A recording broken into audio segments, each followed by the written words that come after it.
guest today sets off alarms with her bat cookie. We'll take a look. Is that a fire? What? It was a fire? Fire? Wow. That was intense. I'm feeling kind of nervous now. I'm like, okay, I don't want to go home. It's a little brown for my taste, but maybe the chef will like it.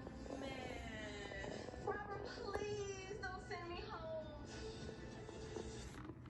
Some of us can relate. Yeah. Now that was Kimberly Worthy on Food Network's Worst Cooks in America, and she joins us now to talk about her experience. Thank you so much for being with us.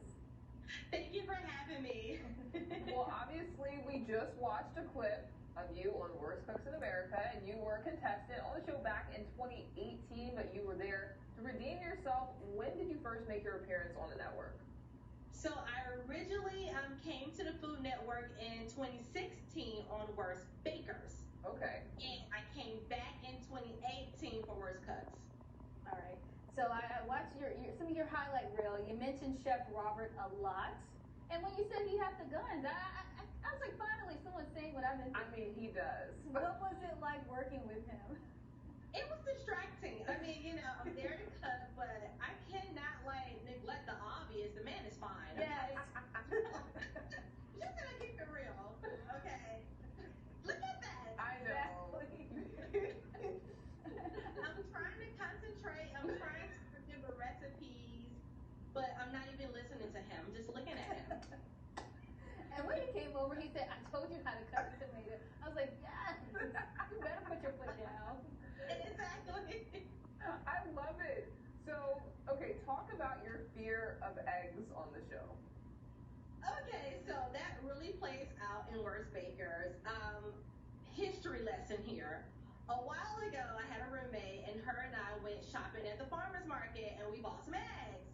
Later on, our refrigerator went out. Everything went sour, okay? And we literally forgot those eggs in our refrigerator for months. When we went to look at those eggs, it was a feather and blood, okay, coming out of the egg. Stop. I was totally grossed out. No, I'm so serious. And it's like, in theory, you know chickens come from eggs, you know that, but you don't think about it when you're cooking them or when you're cracking them. And so from that moment on, I'm just like, I cannot crack an egg at all. I never thought about that. I never thought, and I love eggs. The fear of like maybe like biting into a chicken. I'm not even gonna think about it. You got me rethinking eggs. All right, you also seem to struggle with cutting a whole chicken. Speaking I'm of like chicken, that too. Yeah, I kind of feel you though. I cannot cut anything that looks like what it was. You know, what's that song? My Baloney Has a First Name? Like, Oh yeah. if it looks like what it was in a past life, I cannot deal with it. Grind it up, slice it, and give it to me. But literally, and they knew that. They knew that I was terrified of things that had heads. So I can't even look at that to this day. I'm literally like, Oh, yeah. No, they gotta get that head off. Oh my God, you're hilarious. That was horrible. Oh my goodness. I can only imagine how traumatizing. As you can see how you look right there. It's, oh my God. Yes, see, I'm still traumatized. Well, you entered the show so you could bring out the Southern Belle in the kitchen in hopes of finding a man. So, did you find one? I haven't cooked that recipe yet. I guess I'm still missing some ingredients, but I was confident. Like you go on the show, you learn how to cook. That's the quality I'm missing being from the South. But obviously, you know, maybe it's the men. Maybe they're missing a quality that I haven't found yet. That's a good one. That's a good way to think about it, especially being from the South. There's so much pressure to be a great cook. Of course. Like when I tell people I'm from New Orleans, they expect me to, whip up a pot of gumbo and some jambalaya, and I'm like, my mom can do that. Yeah. But, or red beans. Yes, I just haven't got that skill yet. Yeah. Exactly. Me either. Yeah. All right. Well, the kitchen may not be your area of creativity, but you make up for it in the classroom. So when we come back, Kimberly, she'll share with us her experience with childhood bullying, which inspired her to write and publish her first children's book. We'll be right back.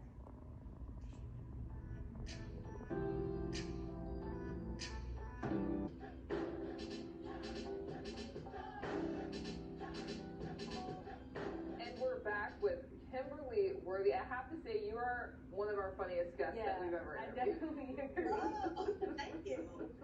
All right, so you're also an accomplished children's book author. How did an incident with bullying actually inspire you to publish your first book?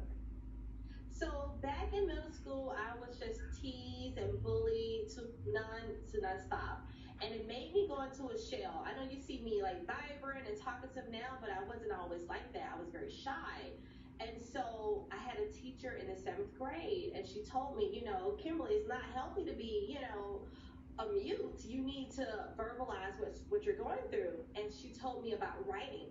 And so I just started writing down my thoughts and everything. And then she introduced poetry to me. And I started like compiling those thoughts into actual structural poems. And that poem book eventually came to be Poetry Is Not Just Rhyming. Oh, I love that. So talk more about your book series and the TV show. Awesome. So Poetry Is Not Just Rhyming, the volume 1, which is the yellow book. So that one actually starts at like alliterations, and we go all the way to onomatopoeias, and it teaches you how to construct a poem. And it's also a coloring book, so each poem has a picture you can color, and we also have workbook pages in there as well, so you can track your child's progress, and they can create their own poem for what they've learned so far.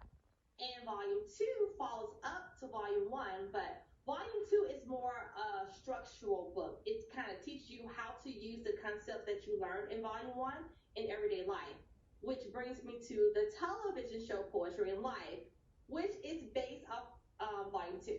So it takes place in a rec room, and kids come in, they talk about their issues, and I got inspiration from that by doing focus groups. Like, I'm always all around town doing creative writing focus groups, workshops, just talking to kids. Because of course, when I was a child, I was bullied, but I wasn't bullied on social media. That didn't exist.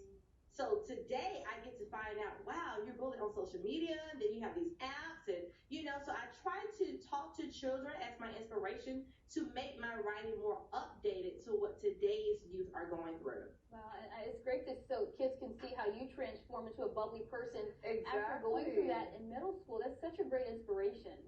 Yes, thank you.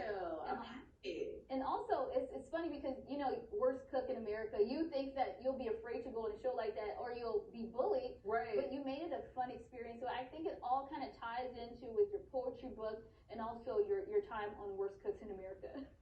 That is so true. Like, I'm so not afraid to laugh at myself. Like, laughing is therapeutic. It's nothing wrong. We all make mistakes. We all have to start someplace, and we all have to learn. So if I'm the catalyst to let children see that, hey, people laughed at me, but look at me now. If that inspires you to be better in life, then I know I did my job. Oh, that is so good. Well, we're all kind of staying at home. Are you working on your cooking? Still working to make that meal for your future man? I am trying. I haven't burnt down my house yet, so that means it's a progress. Or you can just find a man who can cook. That is true, because some guys are like, I'll cook for you. Exactly. Or find a man that's rich that can take me out. Or have a personal chef. Whichever one works. Exactly. That would be great. These are all gems. Thank you so much for joining us. And lastly, how can people stay in touch with you? Maybe social media or website? Definitely. My website is KimberlyDWorthy.com. All of my social media handles is Kimberly D. Worthy. And my email address, info@KimberlyDWorthy.com. Thank you so much for joining us. We definitely had fun. Yes, thank you so Inspiring. much. I'm going to go home and try to finish cooking and, see if I can find my man. Yeah, get back into a flow. Everybody just looking for somebody. Exactly. Yes, thank you, ladies.